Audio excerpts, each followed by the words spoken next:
The golden ship descended through Earth's atmosphere like a falling star, its hull gleaming against the blue sky.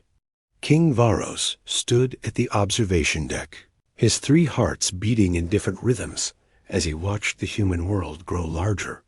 Beneath them, his daughter Princess Lyra pressed herself against the wall behind him, her violet eyes wide with terror. She had never been away from the crystal palaces of Zenther Prime, and everything about this journey filled her with dread. "Father, please reconsider," Lyra whispered, her voice barely audible above the ship's humming engines. "I am not strong enough for this. The humans will break me without even trying." King Varos turned to face his youngest child. At 17 cycles old, Lyra was the smallest of his offspring. Her translucent blue skin seemed to glow with inner light, but that same transparency revealed how fragile she truly was. Unlike her warrior brothers who commanded fleets across the galaxy, Lyra could barely lift a ceremonial sword.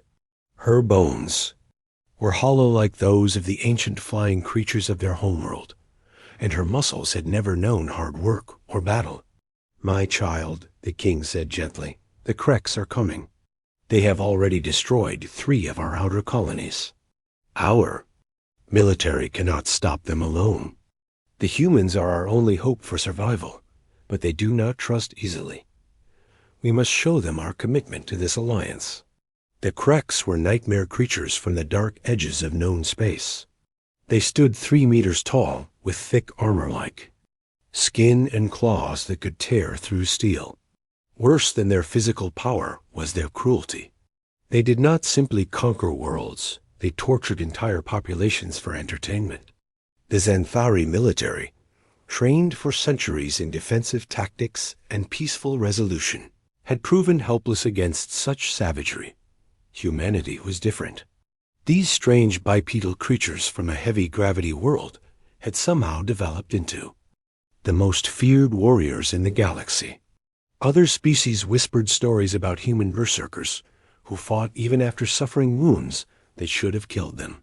The Battle of Kepler Station had shown the galaxy what humans could do when properly motivated. A single human fleet had destroyed a Krex war group that outnumbered them 5-1. The ship landed at Colorado Springs with barely a whisper. Human officials waited on the landing pad, their faces serious and professional. Lyra recognized Captain Jake Miller from the diplomatic files. He was tall by human standards with dark hair, starting to show gray at the temples. His brown eyes held kindness, but she could see the predator underneath. All humans carried that edge, that readiness for violence that made other species nervous. Beside him stood a woman with lighter hair and green eyes. This had to be Lisa Miller, Jake's mate and a medical professional. Lyra had studied human customs during the long journey, but seeing them in person felt overwhelming. Everything about them radiated strength and confidence. The airlock opened with a soft hiss. King Varos stepped forward first, his ceremonial robes flowing behind him. The gravity hit Lyra immediately. Earth pulled at her with nearly twice the force of her homeworld.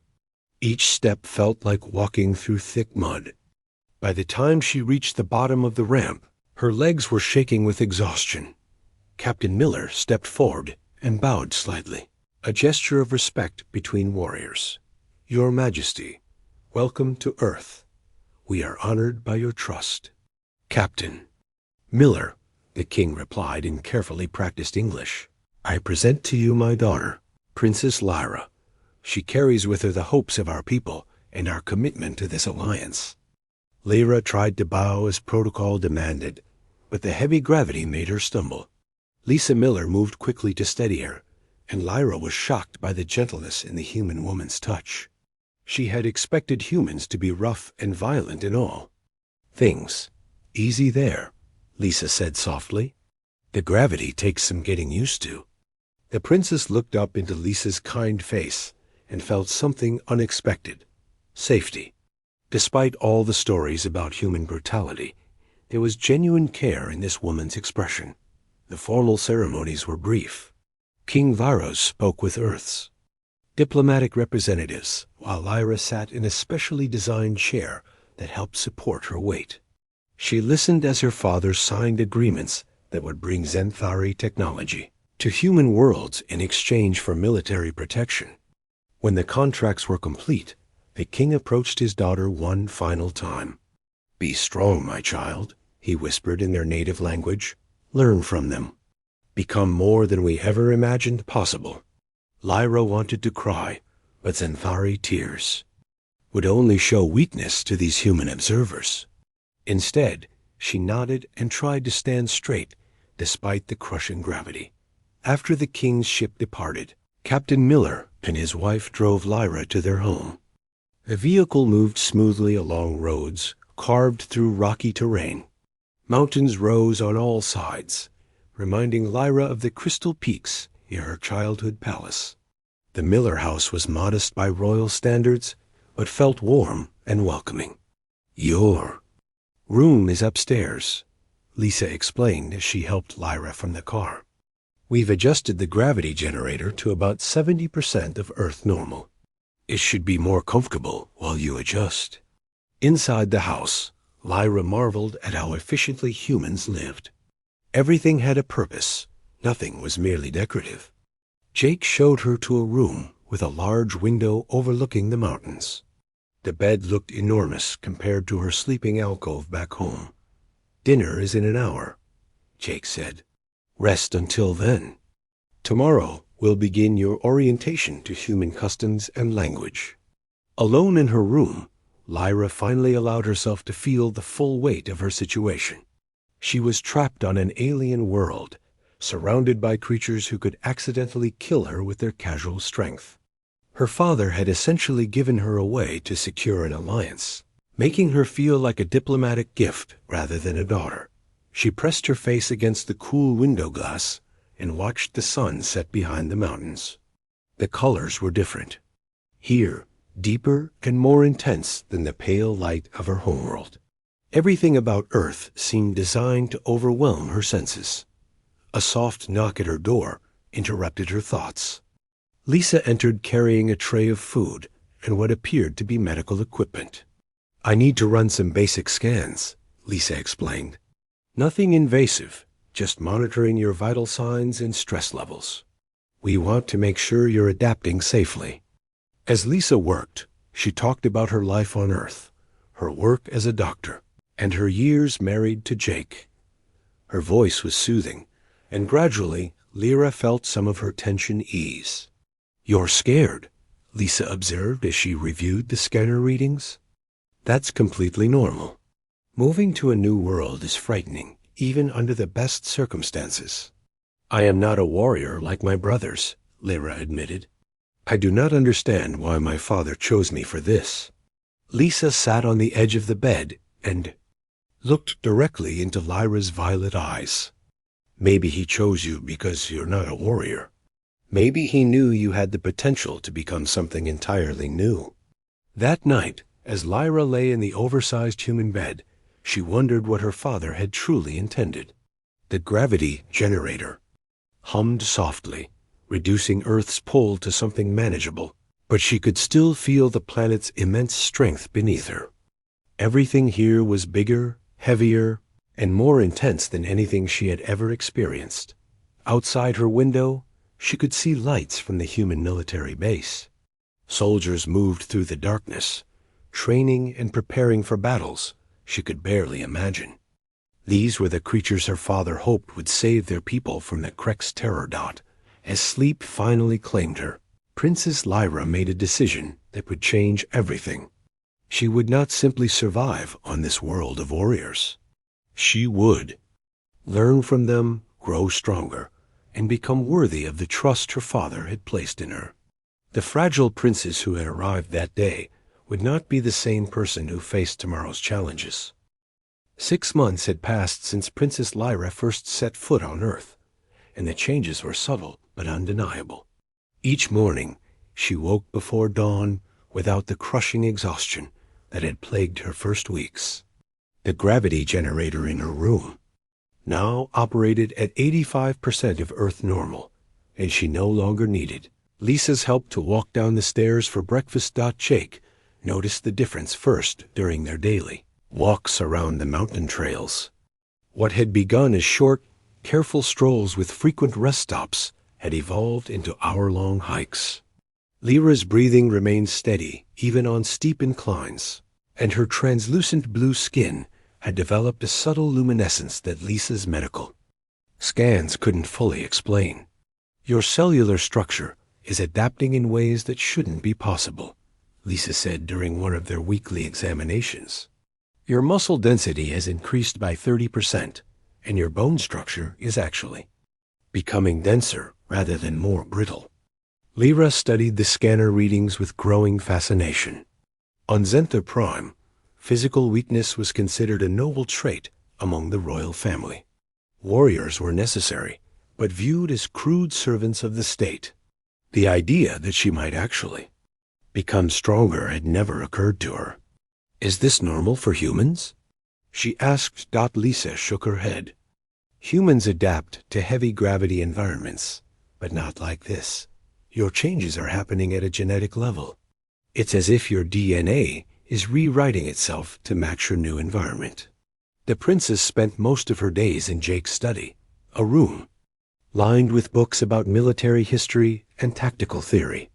She had devoured accounts of famous battles from ancient Earth, learning about generals like Napoleon and Alexander, who had conquered vast territories through superior strategy and determination. The human concept of overcoming impossible odds through sheer willpower fascinated her. Why do humans fight so much? She asked Jake one afternoon as they reviewed battle plans from the siege of Stalingrad. Jake leaned back in his chair and considered the question carefully. Because we have to. Our homeworld was harsh and dangerous. Every generation had to fight for survival against predators, disease, and natural disasters. Those who couldn't adapt died out. Those who could pass their strength to their children. But you have technology now. Surely you could choose peace like my people did. Peace is a luxury, Jake replied. It only exists when everyone agrees to maintain it. The moment someone decides to take what isn't theirs, someone else has to be ready to stop them. That's why your father came to us. The Kreks don't understand peace, only strength. Reports from the outer colonies grew more disturbing each week. Krek scouting fleets had been spotted near 3 human settlements, and their tactics remained as brutal as ever. They would capture civilian populations and broadcast their torture across communication networks, hoping to terrorize other worlds into surrender without a fight. Jake shared these reports with Lyra, expecting her to retreat into herself as she had during her first months on Earth. Instead, something hardened in her violet eyes. She began asking detailed questions about Kreks' capabilities, their technology, and their methods of warfare. They are cowards, she said after reviewing footage from a destroyed mining station. They prey on the weak and defenseless. What happens when they face real opposition? They usually retreat and find easier targets, Jake admitted. That's why we need to show them that every human world will fight back. Lyra stood up abruptly, her new strength allowing her to move with grace despite Earth's heavy gravity. Teach me to fight. Jake almost laughed before he saw the determination in her expression. Lyra, you're still adapting to our environment. Combat training would be dangerous. I am tired of being weak, she said firmly. My brothers command fleets while I hide in libraries. If the Kreks come, I want to be able to defend myself and others. To demonstrate her point, Lyra walked to the corner of the study where Jake kept a set of weights for his own fitness routine. She picked up a 40-pound dumbbell that would have been impossible for her to lift 6 months earlier and held it steady with one hand. Jake stared in amazement. When did you get so strong? I practice every morning while you and Lisa sleep, she admitted. I started with the lightest weights and gradually increased the difficulty. I also run laps around the house using the treadmill in your basement. Lisa peered in the doorway, drawn by their raised voices. "What's going on?" "Lyra wants combat training," Jake explained. Lisa looked at the princess holding the heavy weight without apparent strain. "Your latest medical scans show remarkable improvement. But combat training might be pushing things too far." "Please," Lyra said, setting down the weight and facing both humans. "I understand the risks, but I cannot remain helpless forever. If I am to represent my people in this alliance, I must be more than a diplomatic symbol."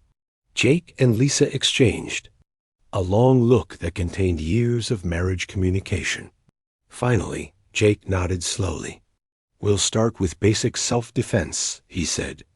"Nothing too aggressive until we see how your body responds." The next morning, Jake cleared space in the garage and laid out exercise mats. He began teaching Lyra simple defensive moves, expecting her to struggle with the complex motions. Instead, she absorbed the techniques with startling speed.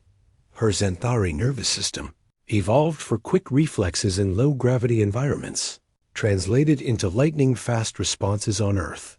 When Jake threw a slow practice punch, she not only blocked it, but countered with a movement that surprised them both with its precision.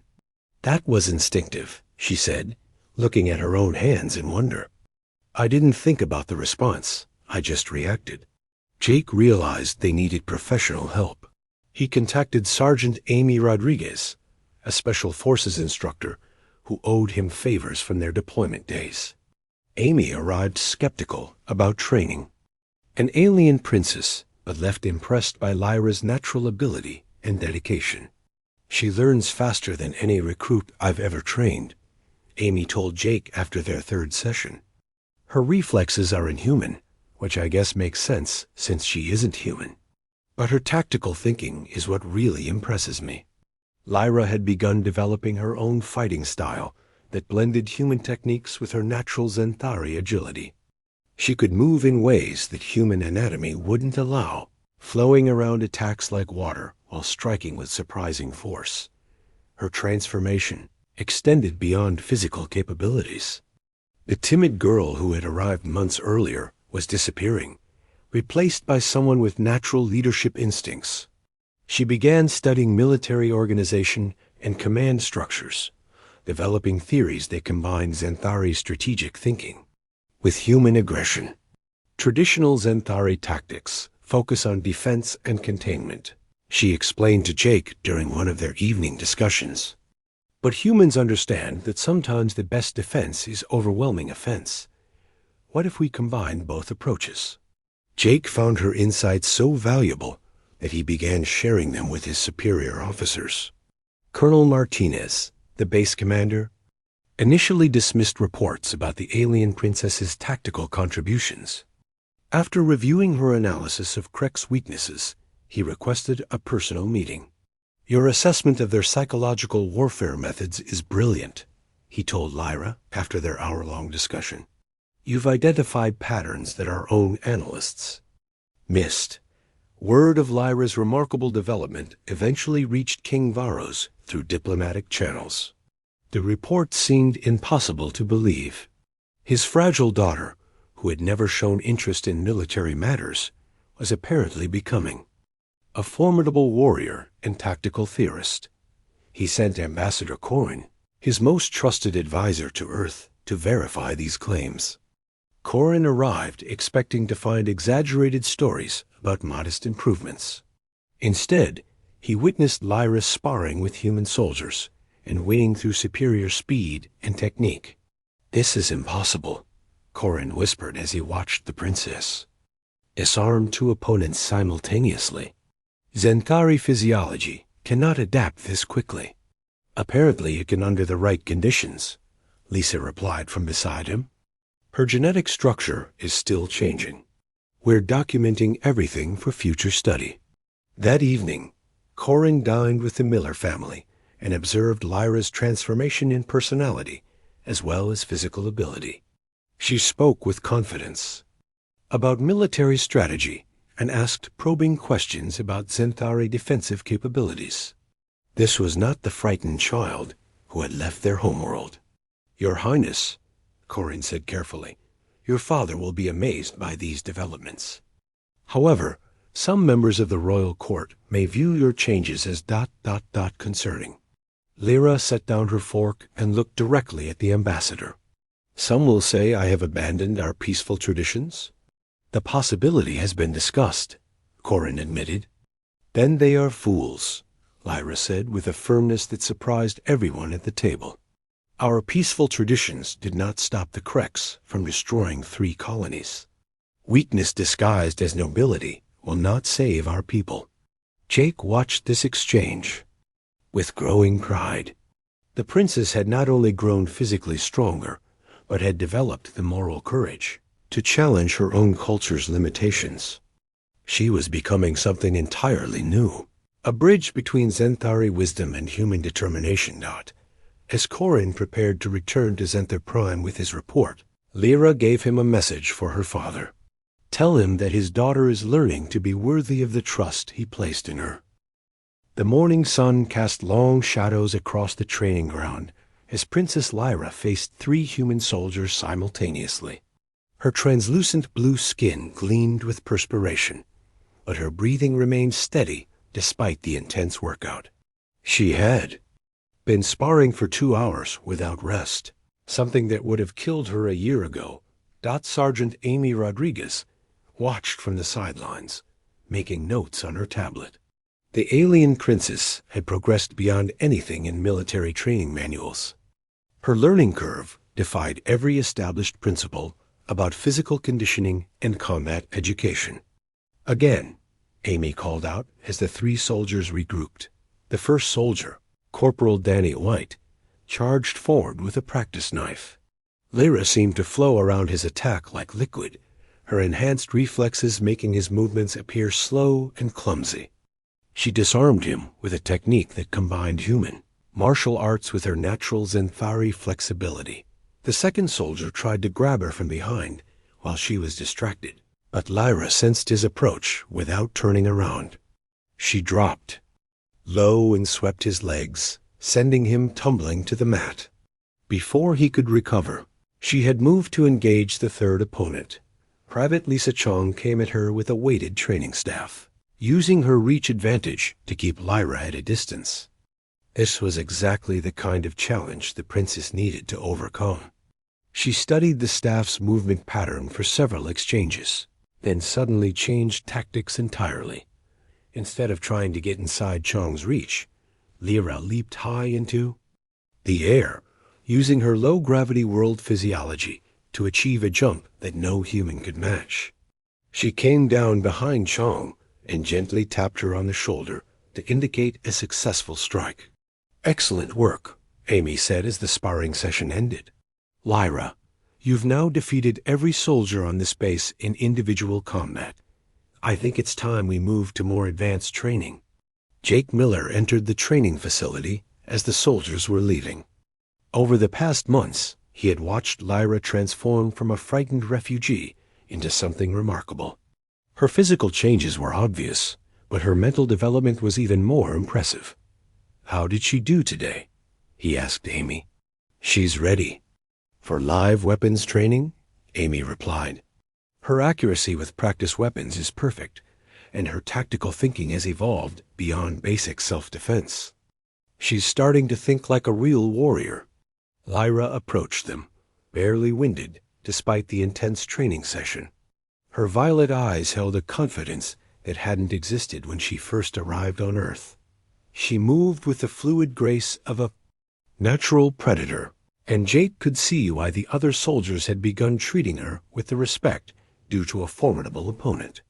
I want to learn about your weapons technology, she said without preamble. The Kreks have thick armor that traditional Zenthari energy weapons cannot penetrate. I need to understand human firepower.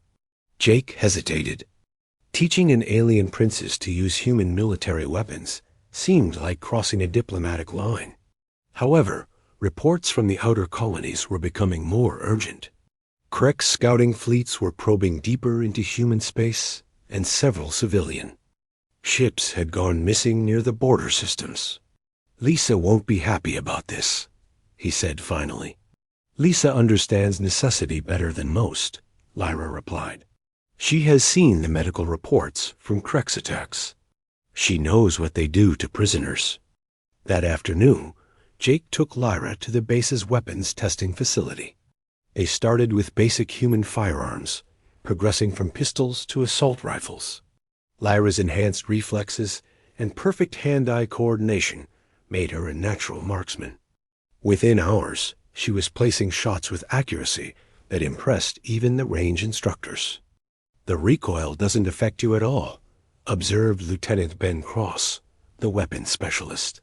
"Most people need weeks to compensate for the kickback from these rifles." "My bones are denser than they appear," Lyra explained as she reloaded with practiced efficiency. "A impact distributes through my entire skeleton instead of concentrating in my shoulders." They moved on to energy weapons, where Lyra's Xanthari background proved invaluable. She understood the principles behind plasma, generation better than most human technicians, and quickly identified ways to improve the targeting systems. "What if we combined human power generation with Xanthari precision targeting?" she asked while examining a plasma rifle. "Your weapons hit harder, but ours are more accurate at extreme range." Jake realized they were witnessing the birth of hybrid technology that could revolutionize warfare. Lyra wasn't just learning to use human weapons. She was improving them with insights from her own species' scientific knowledge.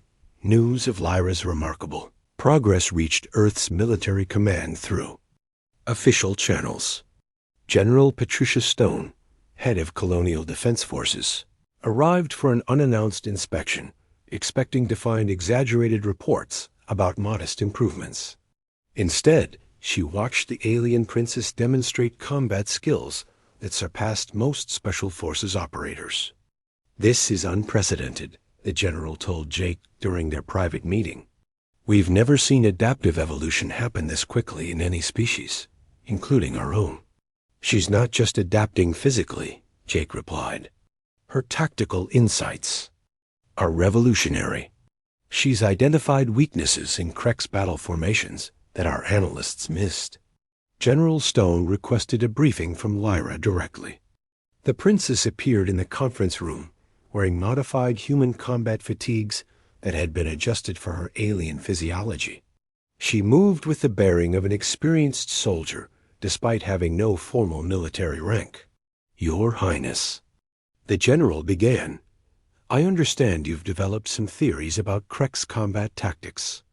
Lyra activated a holographic display showing recorded footage from recent Krex attacks. "They rely on psychological intimidation more than tactical superiority," she explained.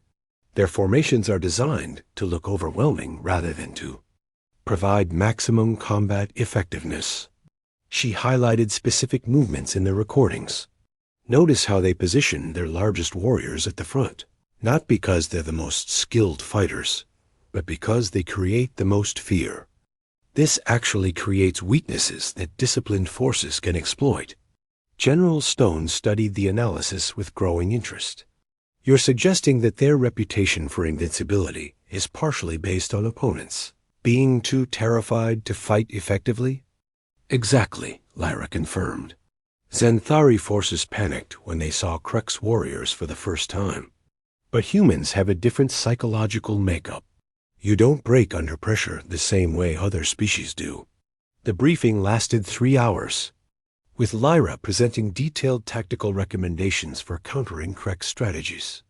By the end, General Stone was convinced that they had discovered something potentially war-winning. "I want you to work with our strategic planning division," she told Lyra. "Your insights could save thousands of lives." That evening, Jake found Lyra in his study, reading advanced texts on military logistics. The transformation was complete in many ways, but he could still see traces of the frightened girl who had arrived 2 years earlier. "Do you ever miss your old life?" he asked. Lyra looked up from her book and considered the question carefully. "I miss my father and the beauty of our crystal cities," she said.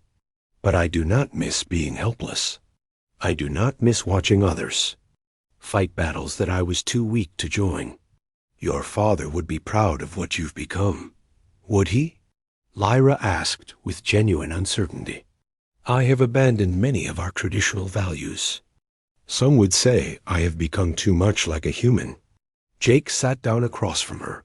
You've become yourself. The person you were always meant to be, but couldn't be in your old environment.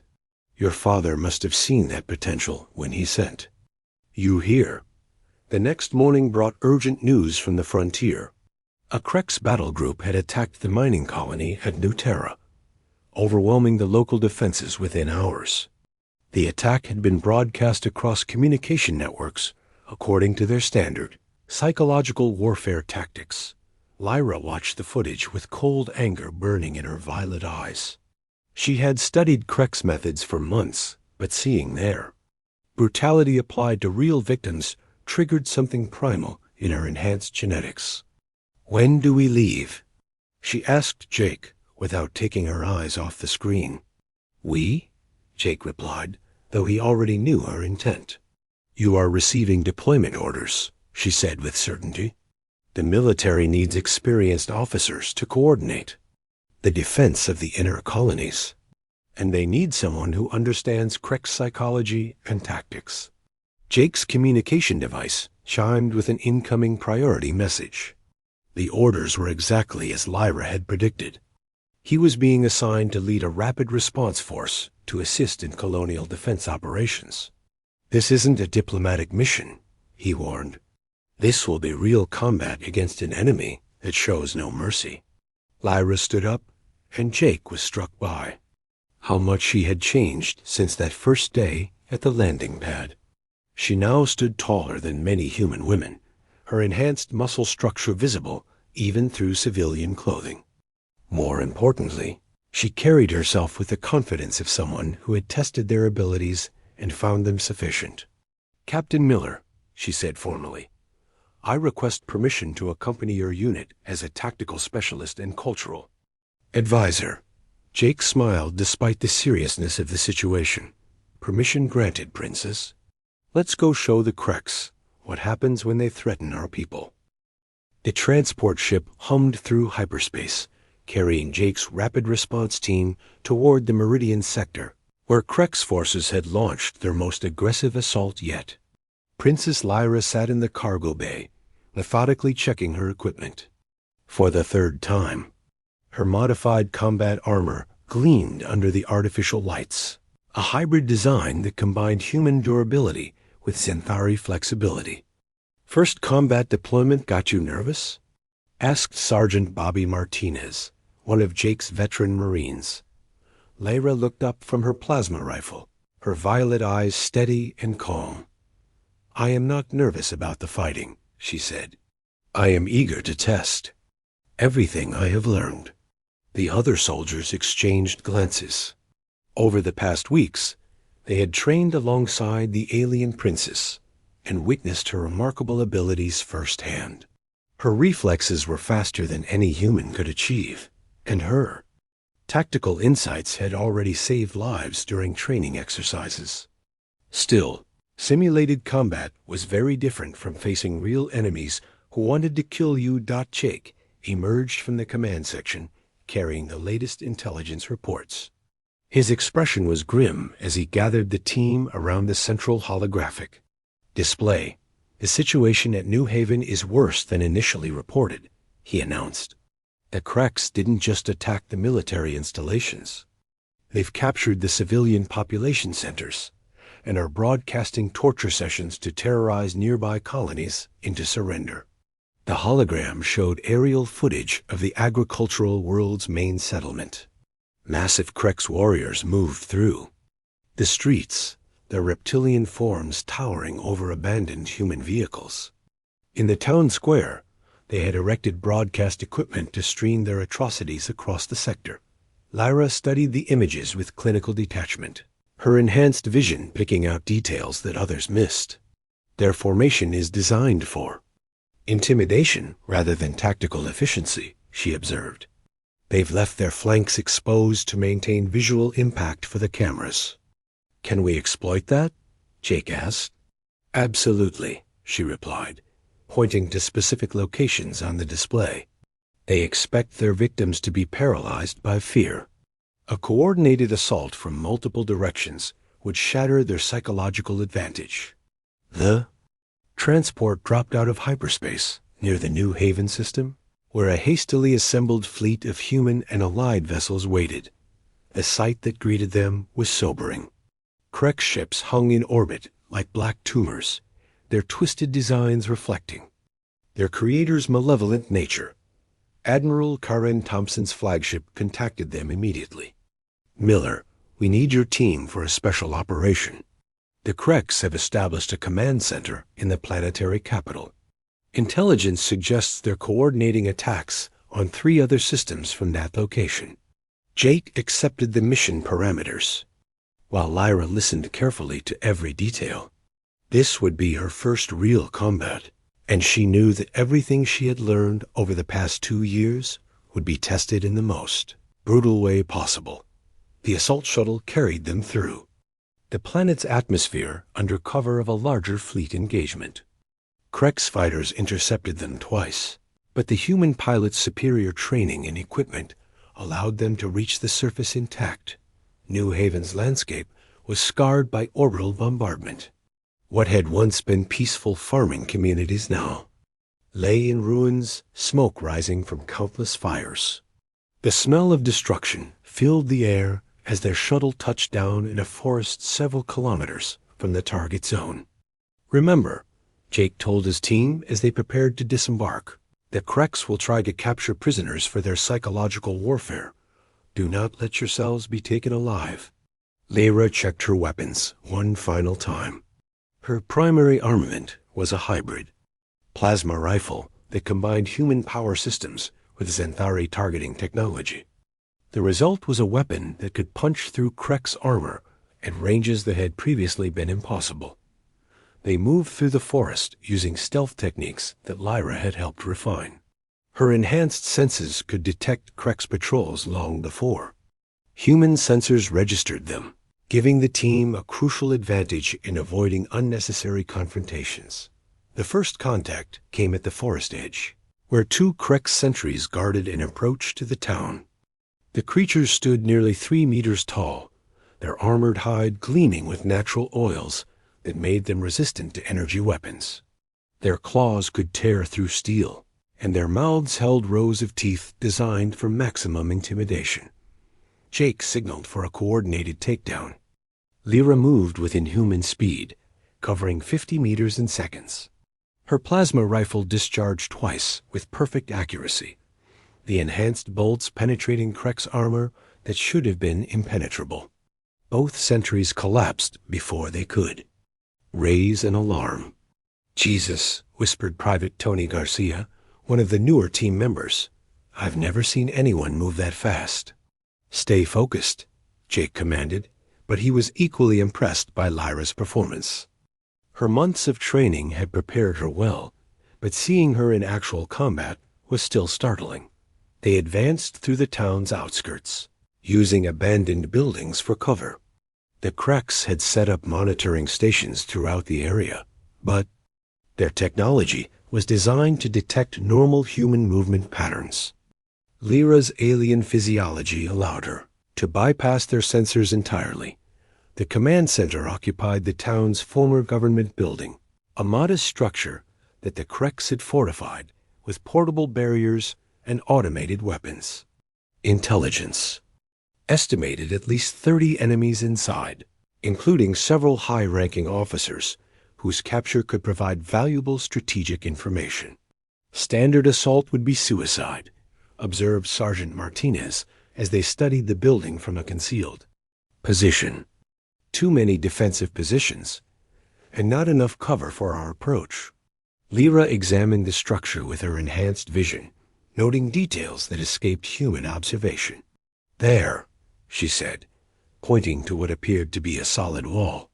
That section was added recently. The construction materials don't match the original building. Jake used his tactical scanner to confirm her observation. You're right. It's a prefabricated command module. The ventilation system would connect to the main building through that junction. I can get inside through the air ducts, Lyra volunteered. My size and flexibility would allow me to navigate spaces too small for human infiltration. Absolutely not, Jake replied immediately. You're too valuable to risk on a solo mission. Captain, she said formally, this is why I'm here. My capabilities are specifically suited for this type of operation. I can disable their communications and create confusion while your team assaults from the main entrance. The debate was settled by enemy action. Krex patrols had discovered there. News of Princess Lyra's battlefield victory spread through human space like wildfire, and the stories grew with each telling. The fragile alien diplomat who had arrived on Earth 3 years earlier was now being called the Ghost Princess by soldiers. Throughout the fleet, her ability to appear where enemies least expected and vanish before they could respond had become legendary among the troops. Miller watched from the command deck as Lyra led another briefing for special operations. Teams. She moved with the confidence of a born leader, her tactical insights reshaping how human forces approached anti-Krex operations. A transformation was complete in ways that still amazed him. Intelligence indicates the Krex are massing there. Main fleet at the Meridian system, she explained to the assembled officers. They've learned that scattered attacks make them vulnerable to our rapid response tactics. Now they're concentrating their forces for a decisive battle. Admiral Thompson studied the tactical display with growing concern. Our fleet strength is roughly equal to theirs in terms of raw numbers, but their individual ships are larger and more heavily armed, which is why we cannot meet them in traditional naval combat, Lyra replied. The Krex expect us to fight like every other species they've encountered. We need to show them something completely different. She highlighted specific points on the stellar map. Their battle doctrine relies on intimidation through overwhelming displays of power. But that same doctrine creates predictable patterns that we can exploit with coordinated strike teams. General Stone, who had arrived to oversee the operation, nodded approvingly.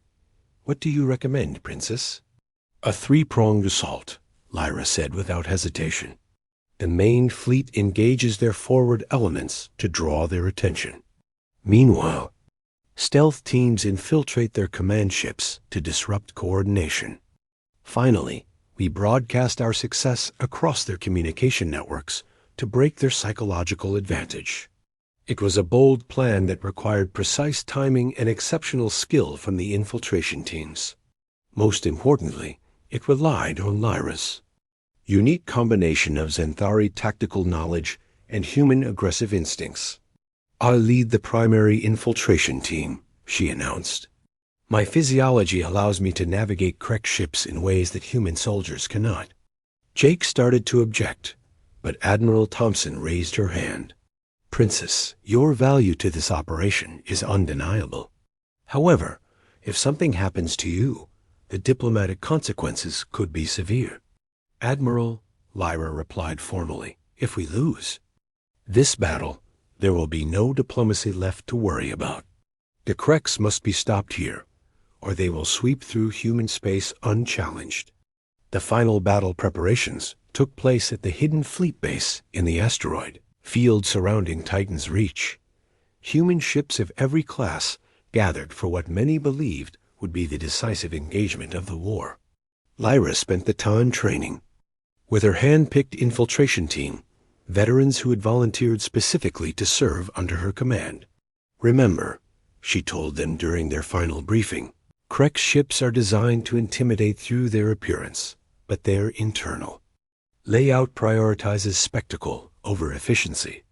We use that against them. Her team consisted of 8 human special forces operators who had trained extensively in zero-gravity combat. Each carried equipment specially modified based on Lyra's insights into Krex technology and psychology. They would have one chance to reach the enemy command ship and eliminate its leadership before the main battle was decided. As the fleet prepared to depart, A Xanthari diplomatic vessel arrived with an unexpected passenger. King Varos himself had come to witness his daughter's transformation and the alliance he had helped create. He appeared older than when Lyra had last seen him, the stress of war having aged him considerably. "My daughter," he said when they met in the flagship's conference room. "The reports I received seemed impossible to believe. You have become something beyond my imagination." Lyra embraced her father, noting how frail he felt compared to the humans she now lived among. "I became what our people needed me to become, father. Strong enough to fight beside our allies, and wise enough to understand what must be done. Some of our court believe you have abandoned our peaceful traditions," he said sadly. "Our traditions are luxuries we could afford when others protected us," she replied. "When the Kreks come for our homeworld, will philosophical debates stop their claws? Will diplomatic protocols prevent their torture chambers?" King Varos studied his daughters. Violet eyes, and saw steel that had never existed there before. "You are right, of course. I should have understood this years ago. Strength is not the opposite of wisdom. It is wisdom applied to an imperfect universe." The Kreks fleet arrived at Meridian exactly as intelligence had predicted. 50 massive warships arranged themselves in the traditional intimidation formation, their black hulls bristling with weapons designed to terrorize as much as destroy. At the center of their formation sat the command dreadnought, a vessel so large it could be seen from the surface of nearby planets. Admiral Thompson's fleet met them at the edge of the system, human ships spreading into loose formations that confused Krek's tactical analysis. The aliens expected rigid battle lines that could be broken through concentrated firepower. Instead, they faced adaptive swarms that reformed around their attacks. Lyra's infiltration team launched during the opening engagement, their stealth ship invisible to Krek's sensors. As the main battle raged around them, they approached the command dreadnought from its blind spot, a weakness that Lyra had identified through careful study of captured technical specifications. The insertion went perfectly.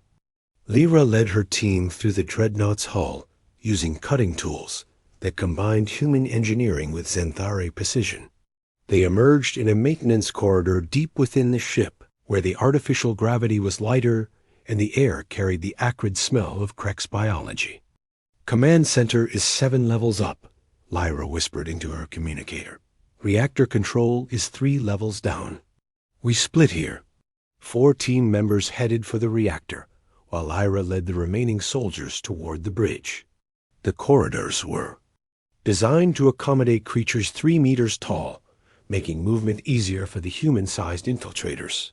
However, they also provided fewer hiding places when Krek's patrols appeared.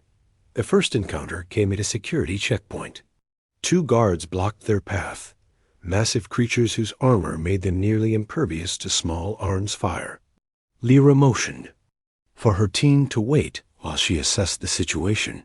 She moved like liquid shadow, her enhanced speed carrying her past the guard's field of vision. Her plasma rifle discharged twice at point-blank range, the hybrid weapon's enhanced power punching through Krek's armor like paper. Both guards collapsed before they could raise an alarm. "Clear," she whispered, and her team advanced. The command center occupied the ship's highest level, a vast chamber filled with tactical displays and communication equipment. Krek's officers hunched over control stations, directing their fleets. Assault with cold efficiency. At the center of the chamber stood War Chief Gorthik, the most feared Krek's commander in known space. Gorthik was enormous, even by Krek's standards, his scarred hide bearing the marks of 100 battles. He had personally overseen the destruction of 17 worlds, and his name was whispered in terror throughout the galaxy. When he spoke, entire star systems trembled. "The human fleet fights better than expected," he rumbled to his subordinates. "But they cannot match our firepower indefinitely. Press the attack." Lyra studied the command center's layout, counting enemies and noting defensive positions. 23 officers plus the war chief, all armed and dangerous. Her team was outnumbered nearly 6-1, but she had advantages that no Krex tactical manual could have predicted. "On my signal," she whispered to her team. "Remember, we need their communication codes intact." She dropped through a ventilation grate directly above the central command station. Her landing was silent despite the distance, her enhanced physiology absorbing the impact without sound. For a moment, she stood invisible among her enemies, a ghost preparing to strike. The attack began with surgical precision, Lyra's plasma.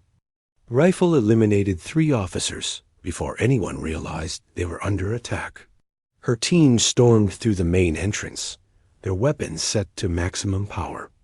The Krex responded with trained efficiency, but they had never faced an assault team led by someone with Lyra's capabilities.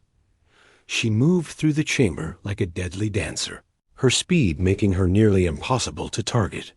Krex claws that could tear through steel found only empty air as she flowed around their attacks. Her return strikes were lethal and precise, each shot finding the weak points in their armor. War Chief Gorthic roared in fury as his command staff fell around him. He lunged at Lyra with claws extended, his massive size giving him reach advantage. But size meant nothing against speed, and reach was useless if you couldn't connect with your target. Lyra fought the war chief with everything she had learned during her transformation. Human tactics combined with Xanthari agility and enhanced strength that defied both species' limitations. The battle raged across the command center as 2 very different concepts of warfare clashed in personal combat. "You cannot be human," Gorthic snarled as Lyra evaded another devastating attack. "No human moves like that."